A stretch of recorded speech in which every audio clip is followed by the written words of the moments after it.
সবাই একটা ছবি তো সবার জানি দাঁড়াও পাচ্ছেন।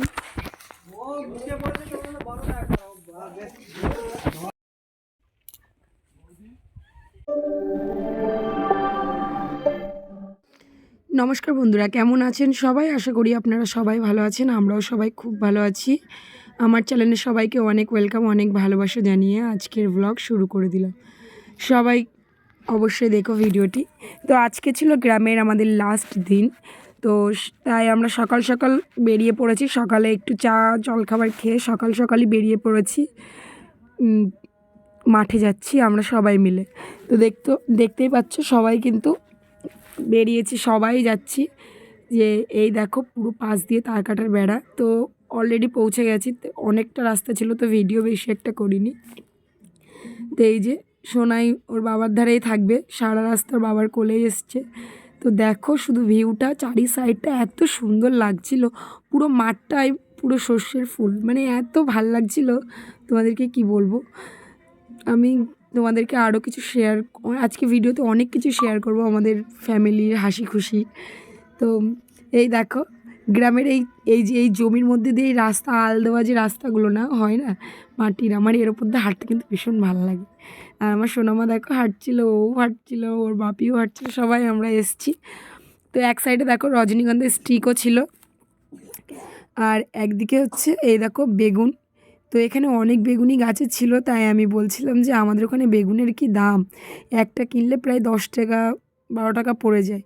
তো 80 টাকা কিলো বলে, কোনো সময় 90 টাকা এরকমই বলে। তো এখানে মানুষ বলছে খায় না, গরুকে নাকি দিয়ে দেয়। তো তারপরে এই দেখো পটল তুলতে দেখি একটা জমজ পটল। তো একটা ছবিও তুলে নিয়েছিলাম। আর দেখো পুরো চারি সাইডে পটল ভর্তি, একদম পটলের মাচানে পুরো পুরো গাছটাই পুরো পটল ভর্তি। তারপরে এগুলো মনে হচ্ছে খুব সম্ভাবনা আলু গাছ না কী গাছ, আমি অত জানি না। তারপরে এসেছিলো আবার সর্ষের বাগান। সর্ষে গাছগুলো এতটাই বড়, মানে আমার হাইটে, জানেন তো। তারপরে এই সাইডে ছিল জবা ফুল গাছ, তো ওখান থেকে একটা ফুল তুলে আমি মাথায় গুঁজে নিলাম।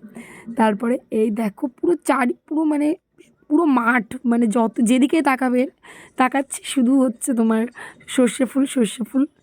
তো ভীষণই আনন্দ পাচ্ছিলাম, যেহেতু আজকে গ্রামের লাস্ট দিন, তো মনটা খারাপ হয়ে যাচ্ছিলো। তো এই যে তারপরে আমরা কিন্তু চলে এসেছি, একটু ছবিও শ্যুট করব। প্রচুর ছবি তুলেছি আমরা সবাই মিলে, আর খুব এনজয় করেছি মাঠে এসে।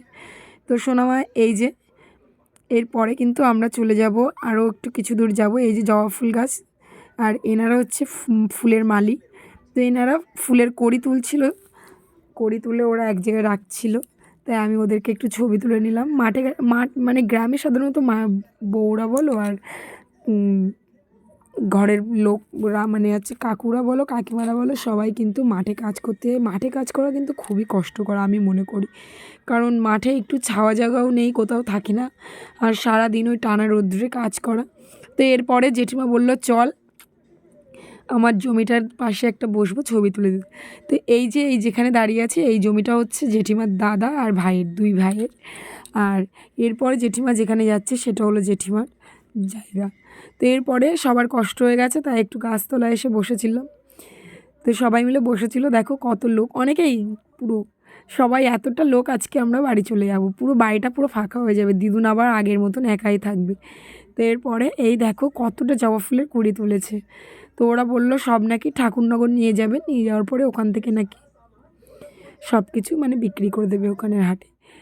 এরপরে আমার মা দেখো না, আমার মা তো পুরো মনে হচ্ছে যে মনে হয় গ্রামের বউ। উনি তো হচ্ছে দেখো মাঠে ঘাটে শাক তুলে বেড়াচ্ছে, কার গাছে কী হয়েছে কোথায় কী হয়েছে সেগুলো খুঁজে বেড়াচ্ছে, কোন মাঠের পাশে কী শাক হয়েছে। তো তেলাকুচি শাকের ডাঁটা তুলছিল। এরপরে কিন্তু আমরা এবার বাড়ির দিকে যাব। এই দেখো বাড়ির দিকে যাওয়ার এখনও দেরি আছে। তো এরপরে আমরা যাচ্ছিলাম। এই যে জেঠিমা বললো এইটা হলো জেঠিমার জায়গা। তো জেঠিমার জায়গাটাও তোমাদেরকে, এখান থেকে পুরোই শস্যের ক্ষেত অবধি, ক্ষেতটা অতটা মানে এখান থেকে পুরো অতটা অবধি জেঠিমার জায়গা। তো এইখানে আপাতত অন্যরা চাষ করে, জেঠিমা চাষ করে না। তো এরপরে দেখো আমার মা দেখো না শাক তুলতে এতটাই মগ্ন হয়ে গেছে, জবা ফুল গাছ তলায়ও শাক ছিল, সেগুলোও তুলতে চলে গেছে। তো সেটাও তোমাদেরকে একটু শেয়ার করলাম। এই দেখো মা কতটা শাক তুলেছে। তো তো সেই ভিডিওটা আর করা হয়নি, অনেকটাই তুলেছে। মা পুরো ব্যাগ ভর্তি হয়ে গেছে, দেখো পিসোমশার হাতে একটা ব্যাগ দেখতে পাচ্ছ তো, ওই ব্যাগে পুরো মানে ভর্তি শাক, বেগুন, তারপর আরও অনেক কিছু। এরপরে আমার মা আবার একটু কলা খেয়ে নিল, আবার একটু রজনীগন্ধা ফুলের শুকে নিচ্ছে। এদিকে আমার বড় জেঠু আবার গান গাইছিল, মেজে একটু মামির ছেলেকে কোলে নিয়ে আসছে, মানে সবাই সবার তালে ব্যস্ত। আর আমি ব্যস্ত হচ্ছে ভিডিও করার তালে, যেহেতু তোমাদেরকে শেয়ার করতে হবে আমি কি করছি কি না করছি। তো গ্রামে সাধারণত আমরা থাকি না, এত সুন্দর পরিবেশ আমরা পাবও না, তো যেটুকু পারি সেটুকুই তোমাদেরকে আমি শেয়ার করি। ভালো হোক আর খারাপ হোক আমি সব কিছুই তোমাদেরকে শেয়ার করতে চাই। তো মাঝে দুদিন আমার সত্যি পুরো মানে গ্রামের থেকে বাড়ি এসেছি, এটা তো আসার পরে তোমাদেরকে ভিডিওটা দিচ্ছি। তো গ্রামের দিয়ে আসার পরে না আমার প্রচণ্ড শরীর খারাপ ছিল, আমি বিছানা ছেড়ে তো উঠতেই পারছিলাম না, মাথাটা পুরো ধরেছিল। তো অ্যাট লাস্ট সব শেষে আমি ডাক্তার দেখিয়েছি, ডাক্তার দেখানোর পরে এখন আমি পুরোপুরি সুস্থ বলেই তোমাদেরকে আবার ভিডিও দিচ্ছি। আর এই দেখো তারপরে কিন্তু সর্ষের ক্ষেতটা দেখো পুরো মানে মনে হচ্ছে যে শুটিংয়ে যেমন পজিশান দরকার, দেখো তেমনই দুই সাইডে পুরো সর্ষের ফুল গাছ। আর আমার ভাই দৌড়ে আস্তে আস্তে পড়ে গেছিলো আবার। এরপরে আমার মা আবার একজনের কাছ থেকে বেগুন চেয়ে নিয়েছে, বলছে দুটো বেগুন নিই।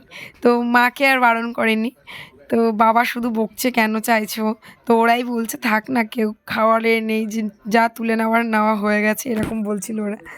তো মাকে বললাম দাঁড়াও আমি একটু ভিডিও করে নিই, এই কাকুদের জমি এটা।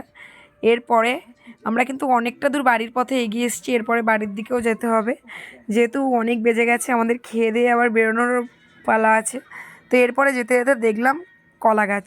তো পুরো মাঠের পাশে যে কটা কলা গাছ ছিল পুরো লাইন দিয়ে এক সারি, সব কটা গাছেই হচ্ছে কলা পুরো ভর্তি, মানে কাঁদিগুলো সব ভর্তি ভর্তি কাঁদি।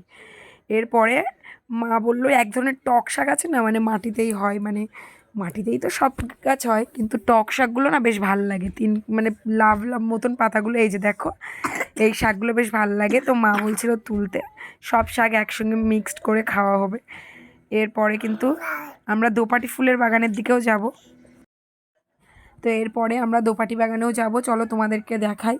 পুরো বাগানটা পুরো একদম মানে একটু জল জল মতন কাদা কাদা ভাবটা ছিল এইখানটায়, মনে হচ্ছে জল দিয়েছে ওর জন্য, কিন্তু ফুল কিন্তু অনেকটাই তুলে নিয়ে গেছে। আর এই দেখো আমার মা এতটা এক্সাইটেড হয়ে গেছে ছবি তোলার জন্য যে কাদা টাদা কিছুই দেখছে না, আমাকেও শুধু ডেকে যাচ্ছে আয় আয় ছবি তুলবো ছবি তুলবো। তো আমিও দৌড় মেরে গেছিলাম। তো এই দেখো ভাই আর মা দুজনেই বসে পড়েছে ছবি তোলার জন্য। গাছ মানে এখানে সব রকম দোপাটি ছিল, বেগুনি ছিল, লালও ছিল, সাদাও ছিল, ঠিক আছে। আর এখান থেকে অনেক দানাও নিয়ে এসেছি, ফল তো হয় গাছে তাই না, লম্বা লম্বা মতন, তো সেখান থেকে দানা নিয়ে এসেছি, বাড়িতে গিয়ে মা হচ্ছে লাগাবে তাই গাছ। তো এরপরে কিন্তু আমরা আরও চলে যাব অন্যদিকে, আরও ভিডিও আছে সেগুলো কিন্তু অবশ্যই দেখো। তো ভিডিওটি যারা লাস্ট অবধি দেখছো তাদেরকে অসংখ্য ধন্যবাদ কিন্তু, আর যারা এখনও পর্যন্ত চ্যানেলটিকে সাবস্ক্রাইব করোনি অবশ্যই সাবস্ক্রাইব করে দিও, ফেসবুক পেজটাকেও ফলো করে দিও, আরও ভালো ভালো ভিডিও আসবে। আমি যেহেতু ব্লগ ভিডিও করি, তো ব্লগ ছাড়া আমি অন্য কোনো ভিডিও আমি দিই না। তো এরপরে এই দেখো এখানে মনে হচ্ছে ধান লাগিয়েছে, নতুন ধান, শীতের যে ধানটা হয় সেই ধানটা লাগিয়েছে। তো এরপরে কিন্তু আমরা বাড়ির দিকে যাচ্ছি, বাড়ির দিকে যেতে যেতে তাও দেখো সর্ষের বাগান দেখলেই যেন আমার মনে হয় আমি ছবি তুলি। দেখো পুরো চারি সাইডটা মনে হচ্ছে কেউ যেন হলুদ রঙ এসে ঢেলে দিয়েছে, তাই তো এত সুন্দর লাগছিল। এরপরে এই যে লেবু গাছ, তো বাড়ি গিয়ে মা বলল চল লেবুর পাতা মানে ভালো লাগে, একটা সুন্দর লাগে না গন্ধটা, তাই মাও কটা করে নিল, ছিঁড়ে নিল। তো বাড়ি যাওয়ার পথে না একটা গাছে দেখলাম বেশ ভালোই একটা বড় মোচা হয়েছে, মানে আমাদের এখানে সাধারণত বৈষ্ণব সেবায় যেরকম মোচা নিয়ে আসে সেরকমটাই বেশ ভালো বড় ছিল ও মোচাটা। তো এরপরে একটা বাড়িতে আমার মা দূর থেকে দেখেছে তাদের বাড়ির গাছে পুরো ভর্তি লেবু, তো তাদেরকে বলছে তোমাদের গাছ থেকে আমাদেরকে একটা লেবু দেবে। তো ওরাও বললো ঠিক আছে এসে নিয়ে যাও, ঠিক আছে। তাই হচ্ছে এই যে ভাই উঠে গেছে, আমার ভাই তো সবসময় রেডি, তো ও উঠে গেছে সঙ্গে সঙ্গে গাছে, আর গাছ থেকে দুটো লেবু পাড়া হয়েছে, ওরা দুটো নিতে বলেছিল। আর তখনই মনে পড়লো যে যেহেতু আমরা লেবুর পাতা নিয়েছি বাড়ি গিয়ে মাখা হবে। তো মামিরা অনেক আগেই চলে এসেছিলো, অনেকেই অনেক আগে চলে এসেছিলো, তোমাদের দাদাভাই সোনাই চলে এসেছিলো আর আমরা পিছনে ছিলাম। তো বাড়ি এসে সব একটু ফ্রেশ হয়ে তারপরে কিন্তু আমি বসে পড়েছি লেবু মাখা করতে। একটু তাড়াতাড়ি খেয়েও নিচ্ছি, কারণ হচ্ছে খানিকক্ষণ পরে বেরোতে হবে। তো স্নান করিনি এখনও, ফ্রেশ মানে একটু খেয়ে দিয়ে নিয়েছি, বসেছি, খানিকক্ষণ রেস্ট নিয়েছি। তো একটু পরেই যাব পুকুরে স্নান করতে সবাই মিলে। তো এই যে এরপরে লেবু মাখাও করছি সবাইয়ের জন্য, একটু লেবু মাখা। তারপরে সোনাইকে ভাত খাওয়ানোর পরেই আমরা কিন্তু যাব স্নান করতে। স্নান করে এসে আবার খাওয়া দাওয়া আছে, আবার বাড়ি যাওয়ার পর্বও আছে। তো লেবুটা কিন্তু দারুণ খেতে ছিল জানো, ভীষণ সুন্দর, ভীষণ মিষ্টিও ছিল, পুরো বাড়ির গাছের তো, দারুণ খেতে ছিল। আর মানে কোনো একটা তেতো ভাবটা কোনো কিছুই ছিল না, পুরো টাটকা। আমি আবার একটু চেক করে দেখলাম, সত্যি দারুণ হয়েছিল, কিন্তু আরেকটু মজার দরকার ছিল। তো এরপরে কিন্তু আমি স্নান করে চলেও এসেছি, এসে দেখি মাংস রান্না প্রায় কমপ্লিট। এরপর আমরা ভাত খেতে বসবো, তারপরে কিন্তু আমি আমরা বেরোবো। তো ভিডিও আমি এখানেই শেষ করছি। ভালো লাগলে অবশ্যই শেয়ার করো, ভিডিওটি লাইক কমেন্ট করো। আবার দেখা হবে কিন্তু নেক্সট ব্লগে। সবাইকে অসংখ্য ধন্যবাদ আমার ভিডিওটি লাস্ট অবধি দেখার জন্য। আর এভাবেই পাশে থেকো, এভাবেই সাথে থেকো, আরও নতুন নতুন ভ্লগ নিয়ে তোমাদের সাথে দেখা হবে। চলো টাটা বাই বাই, দেখা হচ্ছে নেক্সট ব্লগে। আর গ্রামের এবছরের শেষ ট্যুর, আবার সামনের বছর দেখে আসতে পারি কি না। তো চলো সবাইকে বাই বাই, সবাইকে বাই, সবাইকে শুভরাত্রি, টাটা বাই বাই।